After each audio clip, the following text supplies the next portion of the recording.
ষষ্ঠ উপজেলা পরিষদ নির্বাচনের তৃতীয় ধাপে নোয়াখালীর সদর, বেগমগঞ্জ ও কোম্পানীগঞ্জ সহ ৩টি উপজেলায় নির্বাচন অনুষ্ঠিত হবে আগামী ২৯ মে। নোয়াখালীর সদর উপজেলা থেকে প্রচারণার শেষ মুহূর্তের খবর জানাতে যুক্ত হচ্ছেন নোয়াখালী প্রতিনিধি ফয়জুল ইসলাম জাহান। ধন্যবাদ। ষষ্ঠ উপজেলা পরিষদ নির্বাচনের তৃতীয় ধাপে নোয়াখালীর ৩টি উপজেলা পরিষদে আগামী ২৯ মে ভোট গ্রহণ অনুষ্ঠিত হবে। এর মধ্যে নোয়াখালী সদর, বেগমগঞ্জ এবং কোম্পানীগঞ্জ উপজেলা।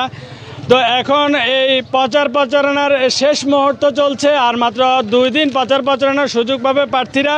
তা আমি দাঁড়িয়ে আছি নোয়াখালী সদর উপজেলার দাঁতপুর ইউনিয়নের প্রত্যন্ত অঞ্চলের খলিপাড়ার বাজারে। তা আপনি আমার পিছনে দেখতে পাচ্ছেন যে এখানে এক ধরনের ভোটের উৎসব বিরাজ করছে।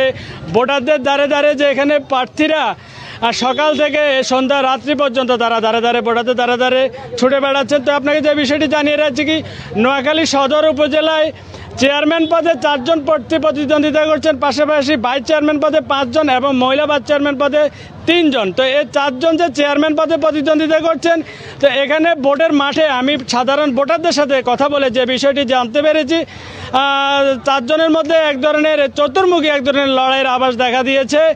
তো পাশাপাশি নোয়াখালীর বেগমগঞ্জে এবং কোম্পানীগঞ্জ 29 তারিখে ভোট নিয়ে প্রচারণা শেষ মুহূর্তে চলছে।